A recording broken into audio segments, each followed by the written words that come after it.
O bakit? Grabe, sobra-sobra na. Grabe ka, may pa-flowers. Siyempre. Dapat natutulog lang ako.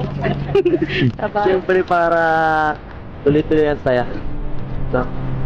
Para yan ang ano. Makiuso naman tayo kahit pa paano. Makiuso naman tayo sa mga millennial kahit pa paano. Next month lang ng Valentine's. Okay.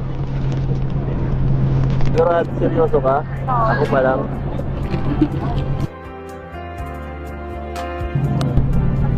Bakit? Wala ba akong binigay last year? Baka nalimutan ko lang. Kaya hindi ako nakapagbigay. Alam mo, ito siguro ang pinakamagandang Valentine's Day sa buong buhay ko.